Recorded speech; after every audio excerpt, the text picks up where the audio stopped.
Hello guys जी, S study में आप सभी का स्वागत है।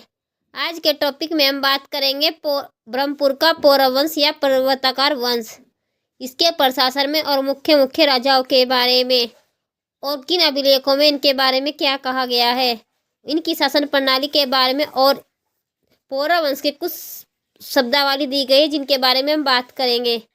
पिछले टॉपिक में हमने हर्षवर्धन के बाद जो 5 उत्तराखंड में 5 स्वतंत्र राज्य बने थे उन्हीं में से है ब्रह्मपुर। 4 स्वतंत्र राज्यों के बारे में पिछली क्लास में बताया था। यदि आप चैनल पर नए हो तो चैनल को सब्सक्राइब कीजिएगा, सामने बेल आइकन पर प्रेस करना ताकि आपको टाइम पर नोटिफिकेशन मिल सके। और चैनल पर टॉपिक वाइज सीरीज भी चल रही है, उन सीरीज के माध्यम से आप अपने नोट्स प्रिपेयर कर सकते हैं। बात करते हैं आज के टॉपिक के बारे में। ब्रह्मपुर का पौरव वंश या पर्वताकार वंश हिमालय क्षेत्र के 3 राज्यों में सर्वाधिक विस्तृत राज्य जो था ब्रह्मपुर था। कल्याणवर्मन और देवप्रयाग का जो प्रशासन था वे बहुत ही छोटे थे और मुख्य 3 थे, एक शत्रुघ्नपुर और गोविषाण, जिनमें सबसे बड़ा था ब्रह्मपुर। ब्रह्मपुर राज्य गंगा नदी से पूर्व में करनाली नदी तक फैला हुआ था। ब्रह्मपुर में पौरव वंश के सोन या सेन राजा राज्य करते थे। कुछ पुस्तकों में सोन दिया गया और कुछ पुस्तकों में सेन दिया गया। जो ये पिंक कलर से हाईलाइट हुए हैं BS रकुनी पुस्तक के फैक्ट हैं। अल्मोड़ा के तालेश्वर ताम्रपत्र एवं अष्टधातु के अभिलेखों से पौरव वंश के शासकों के नामों का उल्लेख किया गया और उनकी प्रशासनिक व्यवस्था का उल्लेख किया गया है। तालेश्वर ताम्रपत्र की खोज जो थी 1915 में हुई थी और उस तालेश्वर पत्र के अनुसार पौरव वंश के संस्थापक थे विष्णुवर्मन। तालेश्वर ताम्रपत्र में धूतिवर्मन एवं विष्णुवर्मन द्वितीय का उल्लेख मिलता है। पौरव वंश के ताम्रपत्र में 5 शासकों का उल्लेख है: विष्णुवर्मन प्रथम, वर्षवर्मन, अग्निवर्मन, धूतिवर्मन और विष्णुवर्मन सेकंड। पौरव वंश के शासक राज्य को पर्वताकार राज्य कहते थे। पौरवों के कुल देवता की बात करें तो उनका नाम था वीणेश्वर स्वामी। ब्रह्मपुर जनपद का उल्लेख जो है मार्कंडेय पुराण और वर्त संहिता में भी मिलता है। VR गुप्ता की रचना है एपिग्राफिका ऑफ इंडिया में तालेश्वर अभिलेखों का निर्माण 6 से 8वीं शताब्दी के मध्य बताया गया है। शिव प्रसाद डबराल के अनुसार विष्णुवर्मन द्वितीय के ताम्रपत्र की प्रारंभिक पंक्तियों में बाणभट्ट की शैली का अनुकरण मिलता है। हर्षवर्धन के बांसखेड़ा तथा मधुवन प्रशस्ति लेखों की शैली का प्रभाव भी विष्णुवर्मन द्वितीय के ताम्रपत्र में मिलता है। इनमें एक जो मुख्य राजा थे और शक्तिशाली थे उनका नाम था अग्निवर्मन। अग्निवर्मन पौरव वंश का पहला स्वतंत्र एवं प्रतापी शासक था।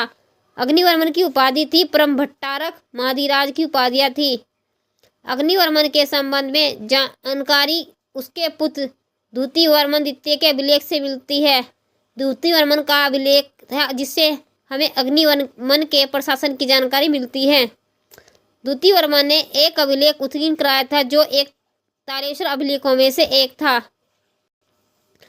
तालेश्वर अभिलेख में अलग अलग अभिलेख दिए गए हैं जिनमें से एक अभिलेख है धूतिवर्मन का। तालेश्वर ताम्रपत्र में भाषा संस्कृत है और लिपि है ब्राह्मी लिपि। तालेश्वर ताम्रपत्र में 5 नगरों का वर्णन किया गया है: दीपपुर, कार्तिकेयपुर, त्रयंबपुर और ब्रह्मपुर। ब्रह्मपुर में इसे इंद्र की नगरी व नगरों में श्रेष्ठ कहा जाता है। तालेश्वर ताम्रपत्र में उद्यानों के लिए शब्द था वटक। पौरव वंश के प्रशासन की बात करें तो पौरव शासकों के निवास स्थान को कोट कहा जाता था। राजकुमारों के लिए शब्द था राजपुत्र। पौरव वंश के सभी मंत्रियों के लिए शब्द था राजमात्य कहा जाता था। पौरव वंश के सेनानायक को बलाध्यक्ष कहा जाता था। विदेश मंत्री के लिए शब्द था संधि विग्रहक। लेखक वर्ग का प्रधान था द्विवीरपति। पदातिक सेना का मुखिया था जमनपति। हर्षवर्धन और गुप्त शासकों के समकालीन था पौरव वंश और शासन व्यवस्था थी विकेंद्रीकृत। पौरव वंश में क्रम के आधार पर देखें तो सबसे पहले थे राजा, फिर मंत्री परिषद, फिर सैन्य प्रबंध, फिर कोर्ट प्रबंध और फिर थे पुलिस व्यवस्था। उसके पश्चात था दंड पाशविक। राजा पर नियंत्रण करने के लिए मंत्री परिषद थी और राज्य में सबसे सर्वोच्च पद था राजा का। उसके पश्चात मंत्री परिषद। मंत्री परिषद का जो मुखिया था उसे अमात्य कहा जाता था। सेना प्रबंध का जो मंत्री था सर्वोच्च सेनापति, उसे कहा जाता बलाध्यक्ष। कोर्ट प्रबंध के मंत्री को कहा जाता था राजा का दुर्ग संधि विग्रह।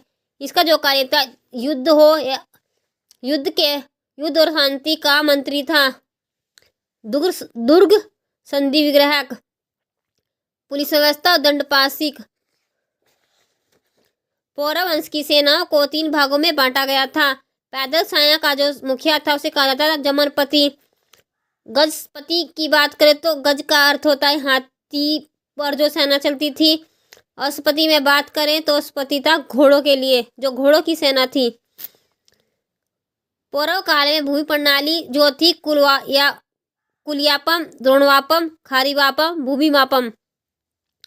भू कर वसूलने वाले अधिकारी को कहा जाता मार्गक। और पौरव वंश की जो आय का स्रोत था वह था भूमि कर था, जिसे उस भूमि कर को कहा जाता था भाग।